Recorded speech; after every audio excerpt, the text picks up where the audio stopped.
the experiment to determine Young's modulus of steel wire.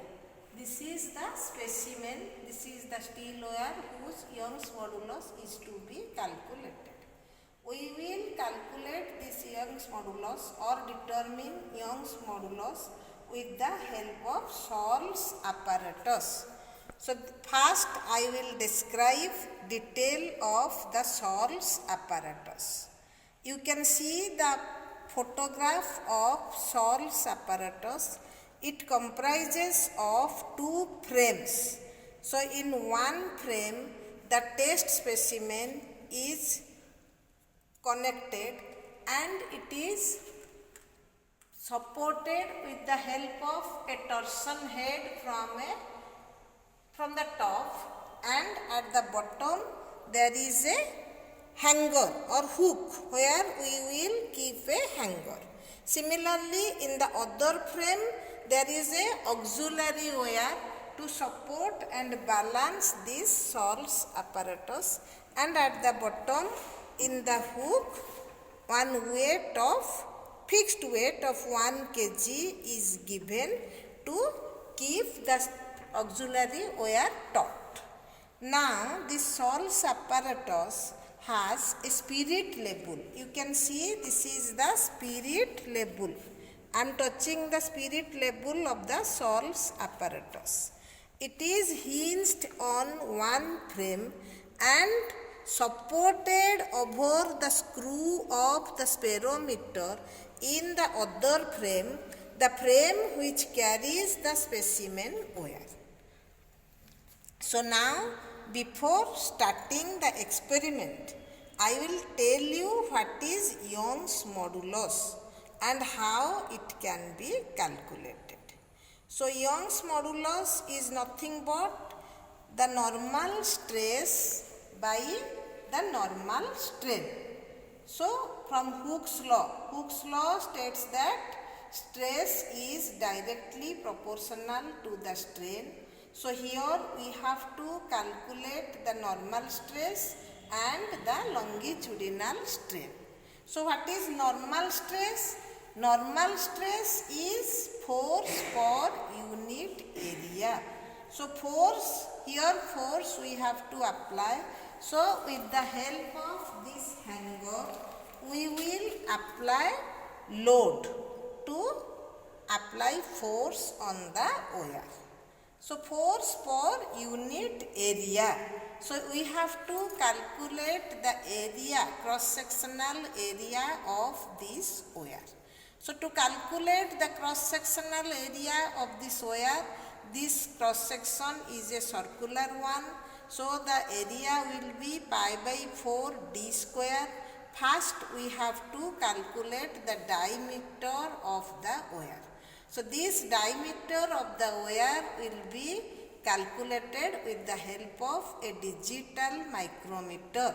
Now we are showing the procedure how we will calculate the diameter of this wire with the help of digital micrometer. So this is the digital micrometer. So you can see the zero of the main scale and the circular scale coincides with each other. Like ordinary micrometer, first we have to keep the position of two scales such that the zero of the circular scale and the main scale will coincide with each other.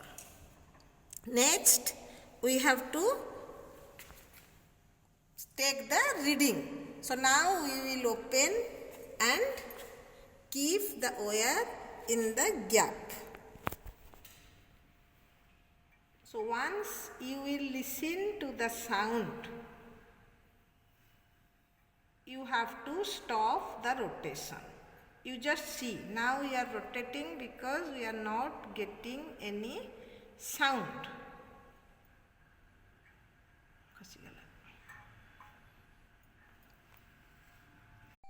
See, now a sound is observed and the reading is 0.416. So the diameter of this wire is 0.416.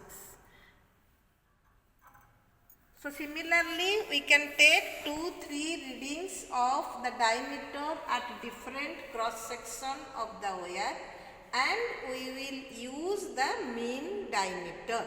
At least 3 of different places we will take the diameter of the wire. So once the diameter is known to us, we can calculate the area of this wire. Next, stress is force per unit area. So we will apply load which will give you the force per area, we can get the stress. Strain is elongation by the original length. So for different load, we have to calculate the elongation with the help of this spirometer.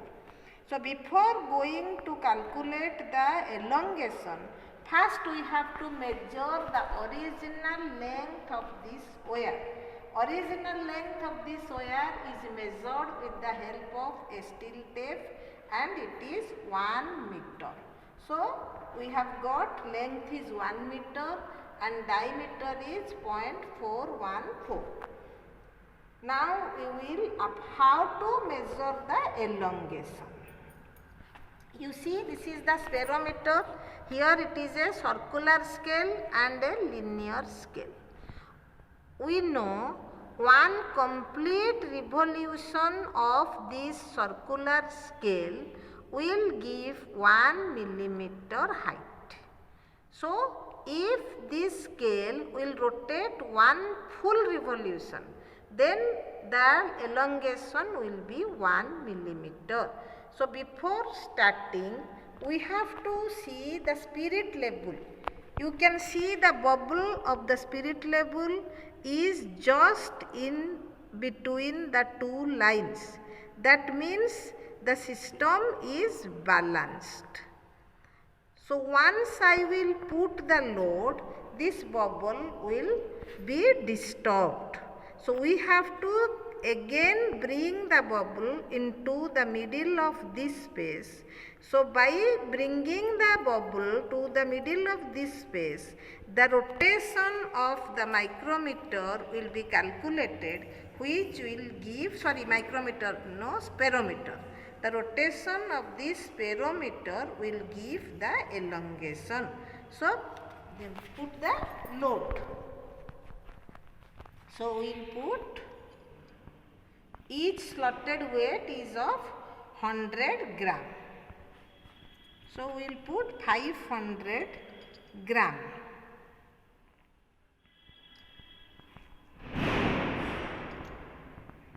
So now the bubble has come to this side. So we will rotate this spirometer. First we have to take the initial reading. The initial reading is 90, 1, 2, 3, 94. देख लो रे 94 में.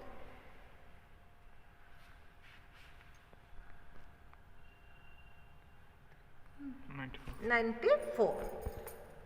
So we will start rotating. If it will again come to 94 position, then it will be one complete rotation.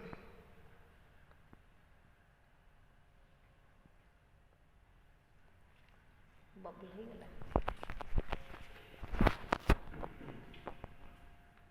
ना अब ठीक है.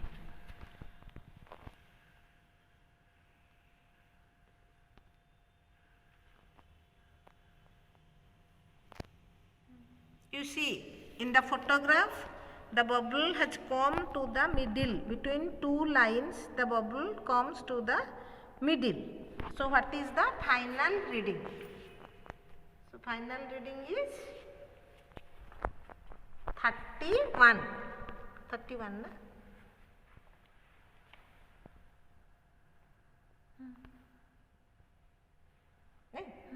So final reading is 31. That means it does not complete one full rotation. So we have to calculate initial reading minus final reading. This total division is 100.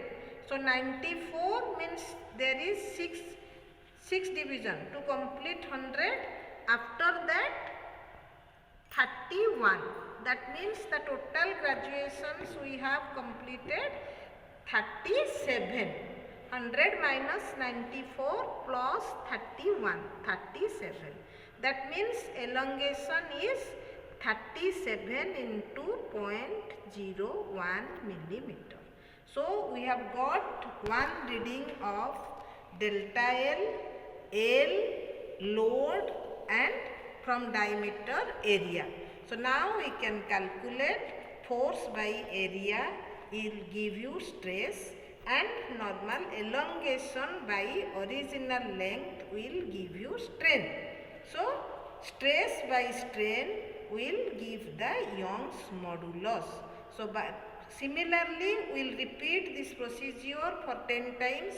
We will get 10 different values of Young's modulus and we will take the mean for calculating or concluding the Young's modulus of steel.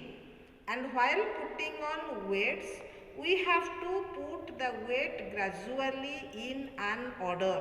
Suppose this is the Young's modulus for weight 500 gram. Next we will plot for 1 kg, then 1.5 kg, then 2 kg, then we will come in the reverse way. Again for 1.5 kg to 1 kg and 0.5 kg. And we will draw the graph against stress versus strain or load versus elongation to understand Hooke's law. Okay.